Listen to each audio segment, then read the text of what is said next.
माँ आखिरे पिला देखियो, माँ कान पिला शुणव, माँ पाटे पिला खाइब, माँ भावना पिला बंचित हो। टोटाल माँ जो 9 मासे जो माँ जदि 9 मास भितर तार दायित्व को उत्तम संतान आने तार आहार विहार तार दिनचर्या से तार रहन सहन ये सब गुड़ा केमी कर विस्तृत भाव में आर सुंदर भाव में चिंतन अच्छी ना गर्भरे जिते 3 मास होगा संतान को आज्ञा गर्भस्थ संतान गंध पारे गर्भस्थ संतान को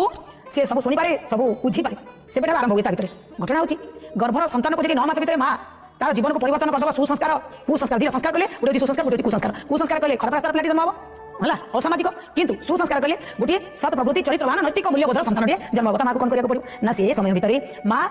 कौन खराब जिन देखिए ना माँ सहित परिवार लोग माँ को सब सन्तुष्ट रखिए कौन कर्तव्य अच्छी से करेंगे विशेषकर गर्भ उत्सव संस्कार सहित गोटे माँ पाठशाला अच्छी माँ कौन करवा दरकार कौन न करवा दरकार ये सब कथा गर्भ समय करवा दरकार यदि गर्भ संतान रही माँ यदि उत्तम भाव में से 9 मास को पालन करते सारा जीवन आसो आमिष द्रव्य प्रति आट्राक्शन हे से दुराचारी आप भर आसो कारण आप पूर्व सात्विक अन्न ने तेणु गर्भरे संतान को उत्तम करने माँ तार आचार विचार भल सदचिंतन सद साहित्य पढ़ा भल व्यवहार